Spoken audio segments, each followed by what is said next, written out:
મોઢામાં છાલા પડવા એ સામાન્ય સમસ્યા છે. મોટાભાગના લોકોને આ સમસ્યા થતી જ હોય છે. ઘણી વખત પાચન સંબંધિત સમસ્યાઓ જેમ કે પેટની ગરમી અને કબજિયાત વગેરે થાય તો પણ મોઢામાં છાલાઓ પડી જાય છે.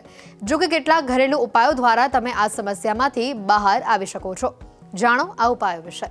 મોઢામાં છાલા પડી જાય એટલે ખાવા પીવામાં તકલીફ પડે છે. તે ઘણા કારણોસર થઈ શકે છે. ઘણી વખત તણાવ, ઊંઘ ન આવવી અને યોગ્ય માત્રામાં પાણી ન પીવાથી મોઢામાં છાલા પડી જાય છે. શરીરમાં પાણીની કમી બીજા પણ ઘણા રોગોનું કારણ બને છે.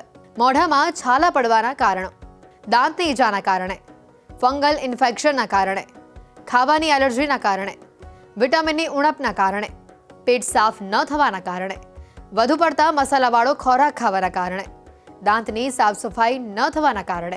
ઘણું બધું દર્શાવે છે. કેટલાક કિસ્સાઓમાં તે ઘણી ગંભીર સ્વાસ્થ્ય સમસ્યાઓના સંકેત પણ હોઈ શકે છે.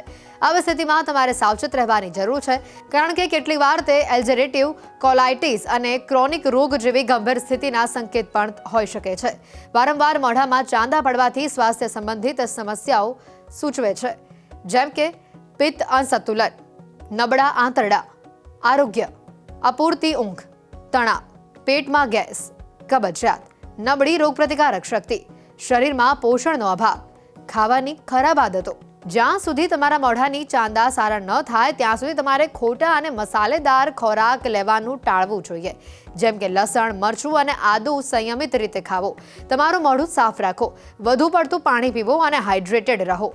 સાથે જ તમે કેટલાક ઘરગથ્થુ ઉપચાર પણ કરી શકો છો, જેથી કરીને મોઢામાં પડતા છાલા કે ચાંદીમાંથી તમને જલ્દીથી રાહત મેળવી શકાય. નવશેકા પાણીમાં 1 ચમચી બેકિંગ સોડા નાખીને 2 થી 3 વાર કોગળા કરો. ફટકડીના પાણીથી કોગળા કરો. નવશેકું પાણી પીવો. ઇલાયચી અને હળદરનું સેવન કરો. આ ઘરગથ્થુ ઉપચાર પણ તમારા છાલા કે ચાંદીની સમસ્યામાંથી તમને ઝડપથી રાહત અપાવશે. આજના જમાનામાં ફાસ્ટફૂડનું ચલણ વધતા મોઢામાં પડતા ચાંદાની તકલીફો ખૂબ વધી જવા પામેલી છે. તો ખાસ જે લોકોને પાચન બરાબર ન થતું હોય, આ ઉપરાંત જે લોકોને કબજિયાતની સમસ્યા રહેતી હોય, તે લોકોમાં મોઢામાં ચાંદા વધુ પડતા જોવા મળે છે. આ ઉપરાંત જે લોકોને વિટામિન B12, વિટામિન A તથા વિટામિન Cની ખામી જોવા મળતી હોય, તે લોકોમાં પણ મોઢામાં ચાંદા પડવાની શક્યતા વધી જાય છે. આથી નિયમિત રૂપે જે લોકો ખાવામાં તીખું તળેલું ખાતા હોય, એ લોકોએ એમના જ ખાવાના વિટામિન B12, C અને A મળે તેવા ભોજન, તેવા ફળો, તેવી શાકભાજીઓનો ઉપયોગ કરવો જોઈએ. આ ઉપરાંત જે લોકોને ચાંદા નિયમિત રૂપે મોઢામાં પડે છે, તે લોકોએ પંચામૃતનો ઉપયોગ અને નિયમિત રૂપે વરિયાળી તથા સાકરનો મિશ્ર કરીને ઉપયોગ કરવો જોઈએ. આ તમામ ઉપયોગ વૈદ્યકીય સલાહ પ્રમાણે કરવા જોઈએ, જેથી તે લોકોને ફાયદો થાય છે. મોઢામાં છાલા પડવા એ સામાન્ય સમસ્યા છે. મોટાભાગના લોકોને આ સમસ્યા થતી જ હોય છે. ઘણી વખત પાચન સંબંધિત સમસ્યાઓ જેમ કે પેટની ગરમી અને કબજિયાત વગેરે થાય તો પણ મોઢામાં છાલાઓ પડી જાય છે. જો કે કેટલાક ઘરેલું ઉપાયો દ્વારા તમે આ સમસ્યામાંથી બહાર આવી શકો છો. જાણો આ ઉપાયો વિશે. મોઢામાં છાલા પડી જાય એટલે ખાવા પીવામાં તકલીફ પડે છે. તે ઘણા કારણોસર થઈ શકે છે. ઘણી વખત તણાવ, ઊંઘ ન આવવી અને યોગ્ય માત્રામાં પાણી ન પીવાથી મોઢામાં છાલા પડી જાય છે. શરીરમાં પાણીની કમી બીજા પણ ઘણા રોગોનું કારણ બને છે. મોઢામાં છાલા પડવાના કારણો: દાંતની ઈજાના કારણે, ફંગલ ઇન્ફેક્શનના કારણે, ખાવાની એલર્જીના કારણે, વિટામિનની ઉણપના કારણે, પેટ સાફ ન થવાના કારણે, વધુ પડતા મસાલાવાળો ખોરાક ખાવાના કારણે, દાંતની સાફ સફાઈ ન થવાના કારણે. ઘણું બધું દર્શાવે છે. કેટલાક કિસ્સાઓમાં તે ઘણી ગંભીર સ્વાસ્થ્ય સમસ્યાઓના સંકેત પણ હોઈ શકે છે. આવી સ્થિતિમાં તમારે સાવચેત રહેવાની જરૂર છે, કારણ કે કેટલીક વાર તે એલ્સરેટિવ કોલાઇટિસ અને ક્રોનિક રોગ જેવી ગંભીર સ્થિતિના સંકેત પણ હોઈ શકે છે. વારંવાર મોઢામાં ચાંદા પડવાથી સ્વાસ્થ્ય સંબંધિત સમસ્યાઓ સૂચવે છે, જેમ કે પિત્ત અસંતુલન, નબળા આંતરડા, આરોગ્ય, અપૂરતી ઊંઘ, તણાવ, પેટમાં ગેસ, કબજિયાત, નબળી રોગપ્રતિકારક શક્તિ, શરીરમાં પોષણનો અભાવ, ખાવાની ખરાબ આદતો.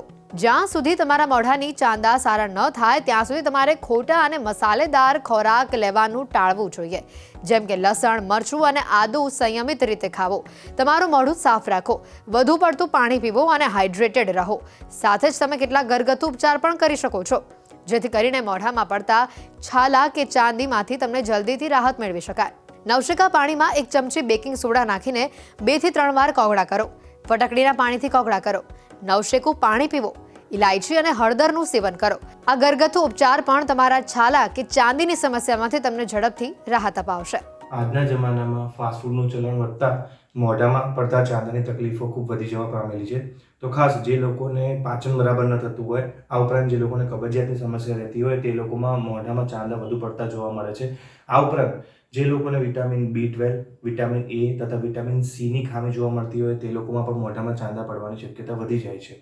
આથી નિયમિત રૂપે જે લોકો ખાવામાં તીખું તળેલું ખાતા હોય એ લોકોએ એમના જ ખાવાના વિટામિન B12, C અને A મળે તેવા ભોજન, તેવા ફળો, તેવી શાકભાજીઓનો ઉપયોગ કરવો જોઈએ. આ ઉપરાંત જે લોકોને ચાંદા નિયમિત રૂપે મોઢામાં પડે છે તે લોકોએ પંચામૃતનો ઉપયોગ અને નિયમિત રૂપે વરિયાળી તથા સાકરનો મિશ્ર કરીને ઉપયોગ કરવો જોઈએ.